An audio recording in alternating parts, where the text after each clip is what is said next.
everyone, I'm Dr. Jessica Costa, the Director for Multilingual Learner Support with Instruction Partners, and I'm joined by my colleague Jose. Hey y'all, Jose here, Director of Instructional Support for Early Literacy here at Instruction Partners. And today we're talking about classroom-based strategies for ensuring multilingual learners develop foundational skills and have exceptional experiences becoming readers. Strategy 4 is explicitly and systematically teaching foundational skills in context to the greatest extent possible.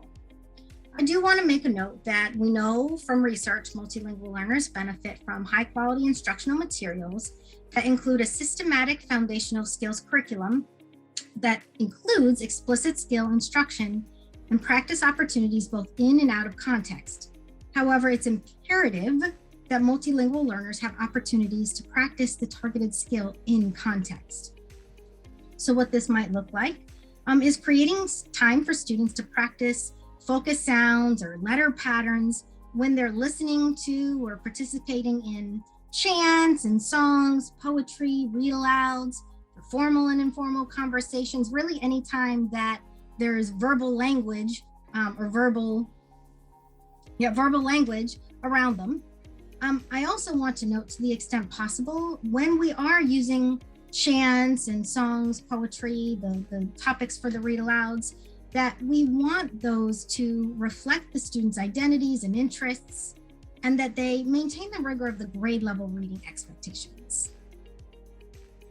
I appreciate thinking through the idea of in context to include things like songs and chants.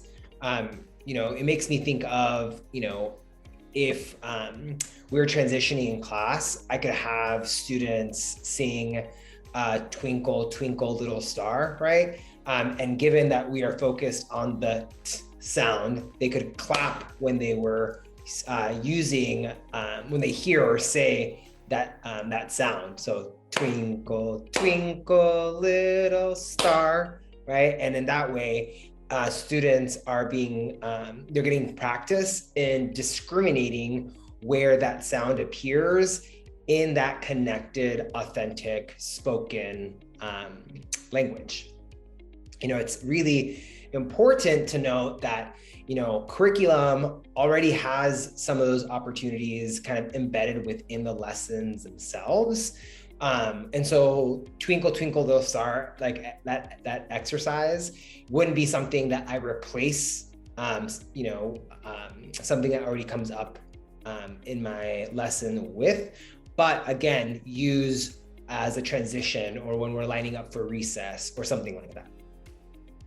And I love the emphasis on how we maximize every second of time we have with the students to really reinforce these skills. We know that many of our students are coming from homes that are not using English to the extent that we do in school. So if we're taking every opportunity we have with those students to get them to practice the new language, they may not understand every word yet, but just saying them and being immersed in it definitely will accelerate their learning. And this is a time we've always known that multilingual learners need more support and often have some different experiences with formal instruction and interruptions in education. But after this pandemic, we know that there have been interruptions for all students. And so we do not have a second to waste. And so I love you even sharing a practical way we use a transition to recess to reinforce these foundational skills. So thank you.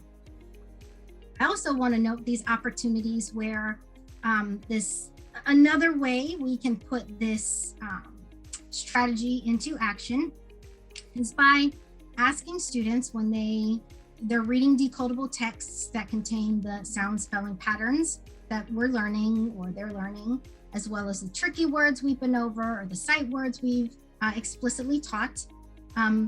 We're focusing on those decodable texts again as that in context practice, and just remembering, to the extent possible, finding those decodable texts that really reflect students' identities and their interests so that they are motivated to do this reading work.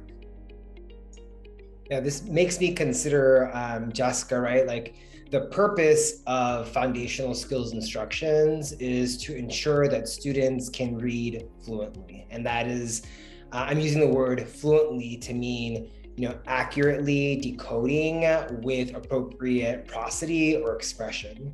And so before I begin a lesson, I could hold up the decodable that we are kind of using later in that lesson or at the end of a series of lessons to just like make sure that students know, hey, like after this group of lessons, we'll be reading this book. So they're making the connection between out of context practice and that kind of meaningful decoding piece. When I'm actually in the decodable, I think it would be a great opportunity to really use structures like echo reading, partner reading, choral reading, so that students are really supported in that accurate, automatic decoding with appropriate prosody or expression.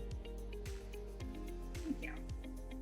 And we also think about the opportunities for in-context foundational skills practice, even within that grade level content text. And so the other way, or another way that we implement strategy 4, is when reading and listening for content learning within those grade level texts, we still are emphasizing the sounds and the skills that are being taught within the foundational skills specific instruction, and or those skills that we know students still need to have that additional targeted support to be able to master. Yeah, this makes me think of, how am I maximizing something like read aloud, right? In read aloud, students often are sitting in front of me. I'm on a carpet and I'm in my chair, right? I have the text in front of me. If we're studying, if the unit of instruction, for example, is around community leaders, I may be reading a book on, Dr. King. And as I'm reading the text and come across sound spelling patterns or tricky or sight words that we've learned during foundational skills instruction, I would quickly bring attention to that sound spelling pattern or that word. And just so we can see that kind of skill in the context of an authentic text, right? Again, making sure that we are making it evident to students that the purpose of foundational skills instruction is to be literate, which is to engage in authentic texts and in authentic conversations about texts.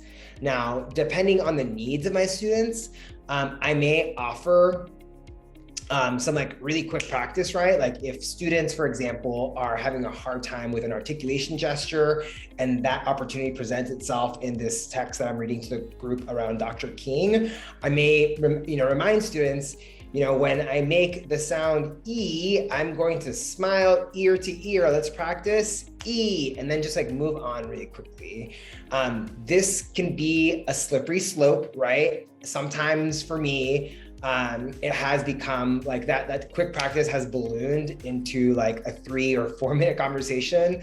And in those instances, it's just important to keep in mind that the purpose of that read aloud is for students to engage in that content. It's for students to build that background knowledge, for students to be able to have those authentic conversations with their peers about authentic texts. And so again, making sure we're balancing those authentic contexts for foundational skills application or engagement, while also ensuring that students are just being immersed in awesome books. Thanks, Jose. And the classroom examples you give are always so informative and things that we could really think about putting into practice tomorrow or maybe even later today, depending on when we're watching the video. So for anyone who is watching the video and wants to hear more of these amazing classroom-based strategies for centering multilingual learners in foundational skills instruction, please watch our other videos and download the resource linked in the description of this video.